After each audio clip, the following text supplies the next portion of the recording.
Today I want to go over with you the Crescent Kick, Bandal, Chagi. And if you want to know more about these Taekwondo kicks, I've put some links below in the description, so go check them out. First, let me show you what the actual kick is.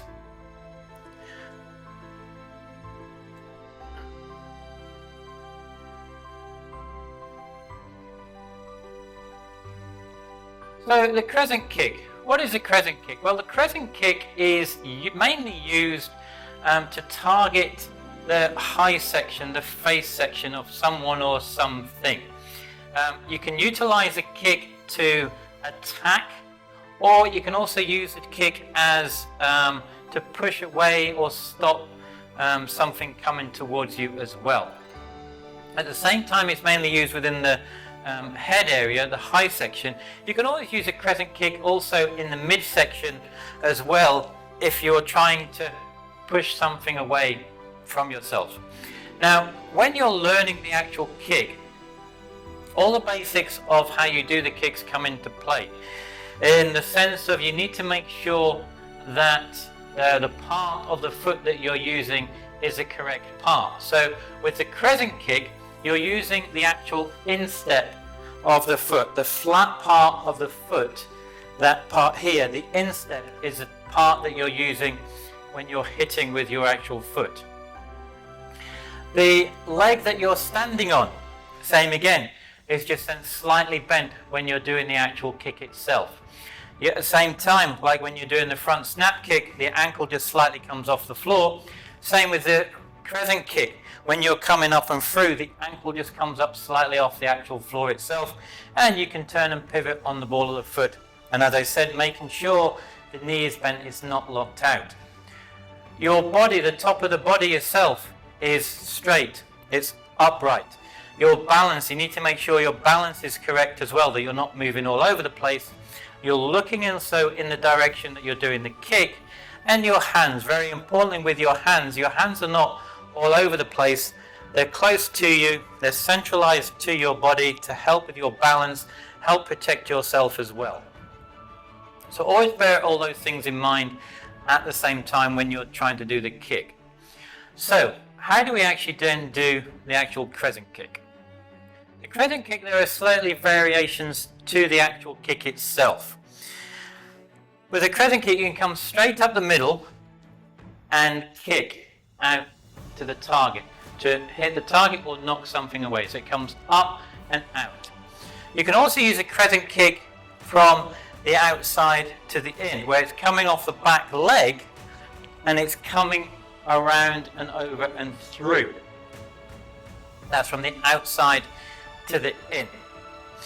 And you can also use a Crescent Kick from the in to the out, like so. And that is then using a slightly different part of the foot as well. And you can also use a Crescent Kick from the front leg, from the in to out, like so. So with the Crescent Kick, we want to learn in stages. The first part is where we then bring the knee up. It's the first part, because wherever you put the knee, the leg will then follow.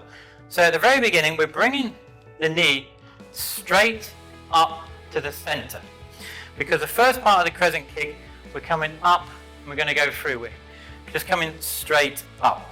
So we want to make sure we're comfortable with bringing the knee up to the center, and we're bringing the knee up as high as we can, like so.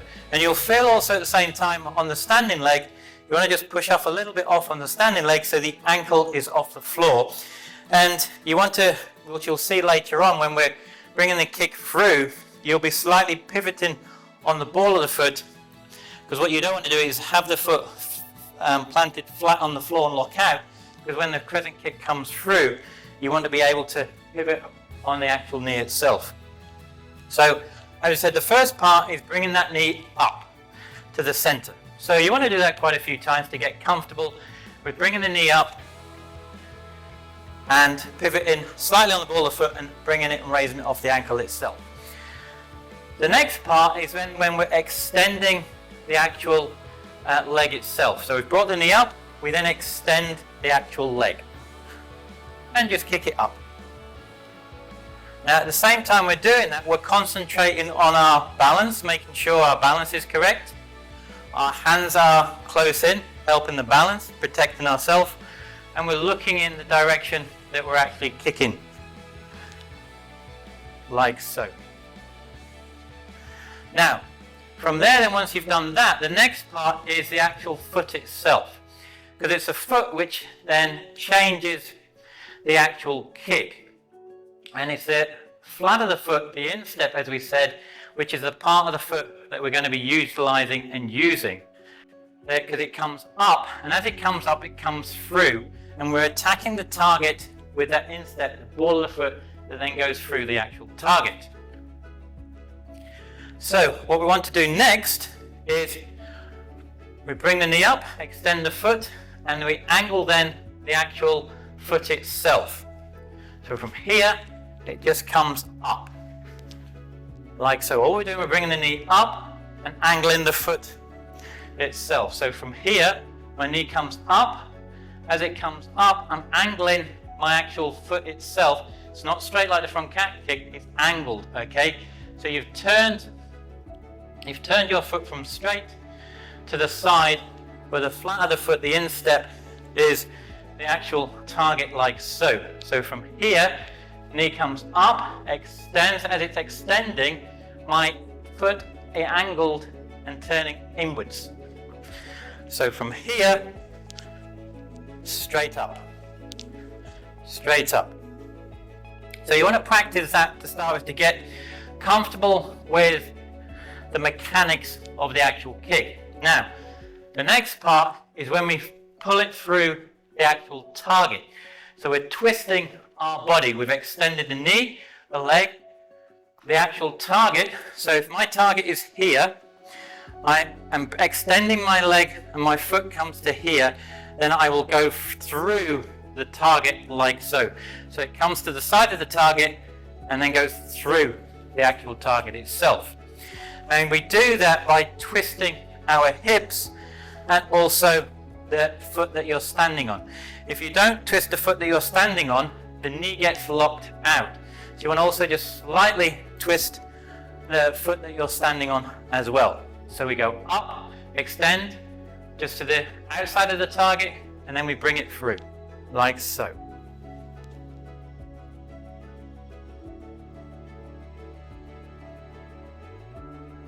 Now we want to extend the knee, kick the target just to the right of the target, bring it through, and then we step down in front. And step down in front. And again, and step down in front. You'll notice we're just slightly off the angle at the moment in time, which is fine. All we're trying to do is get the mechanics of the actual foot. So from here and through. And step down.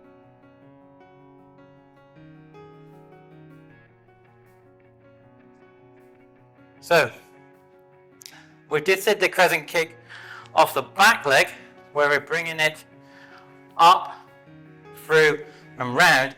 You can also do the crescent kick off the actual front leg as well. And exactly the same again.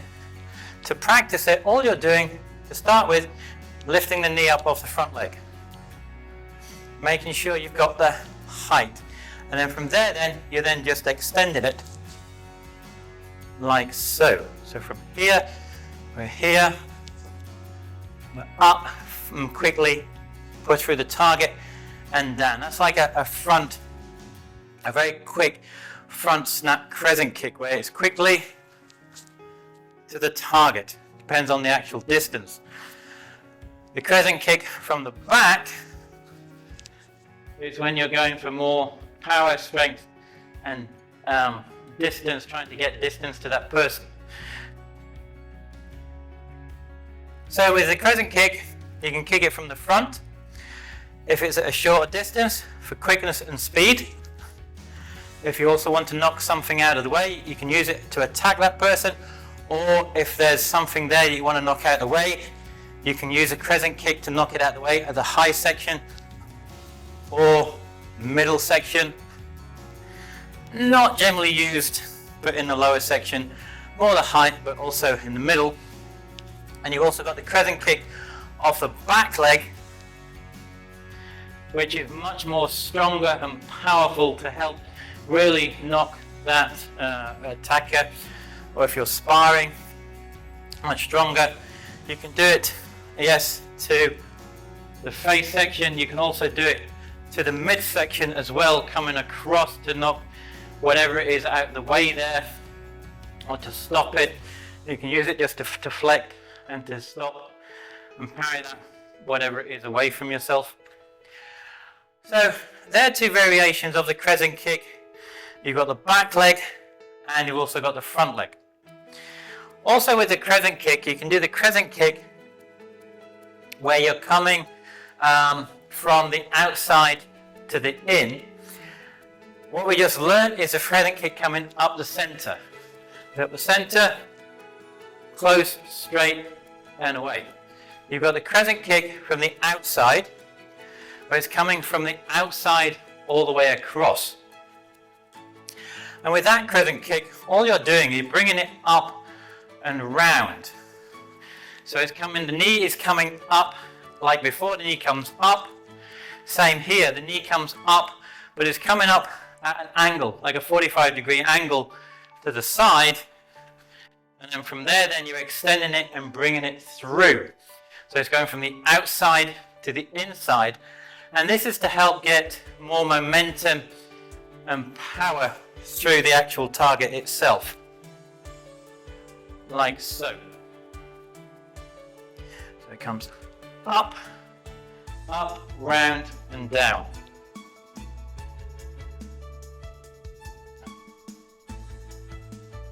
So that it goes up, like at this. That's your 90-degree, 45, more 45 or 30-degree angle in between that section there. Goes up, and as it comes up, it extends out, and it comes through the target. There's more distance that is actually moving through, and to give it a stronger kick. And crescent kick, as I said before, comes with an instep, that flat of the foot. Like so. And that's much more of a stronger, powerful kick. You can use that, as we saw then, off the back leg, from the out to in. You can also use it off the front leg. We got the one coming up quicker.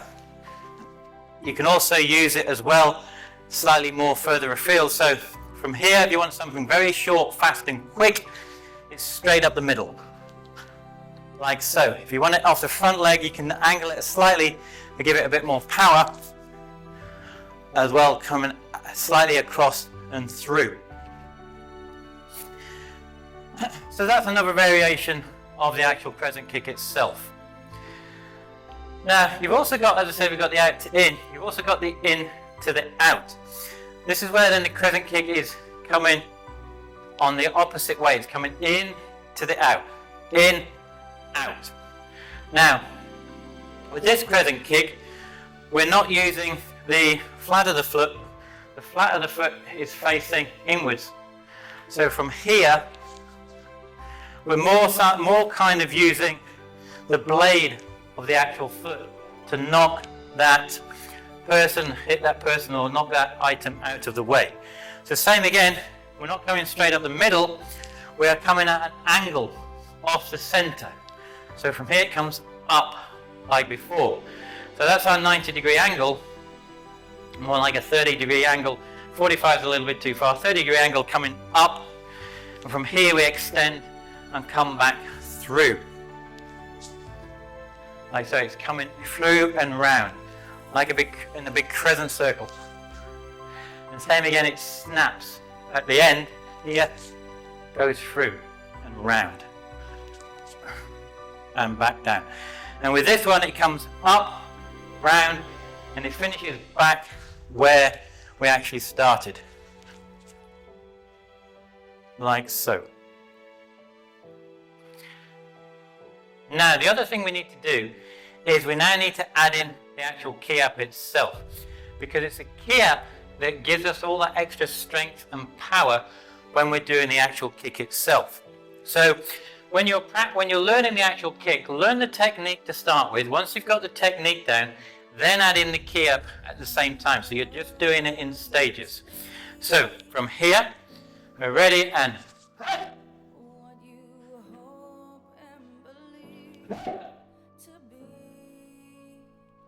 that's from the back leg. The front leg.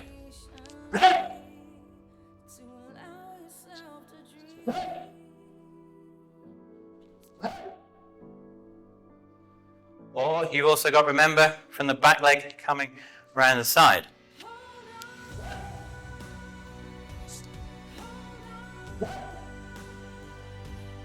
So, there you are. As I said, you always need to make sure you add in the Ki Hap as well. Now, I hope that helps you. That just gives you some ideas of the crescent kick and how you learn and practice it, and the different types of the crescent kick as well. Below, somewhere in this bottom left or top corner, is the next video on kicks for you to go and learn and practice. So go check it out. And as always, until the next time, Gam Sa Hae Ni.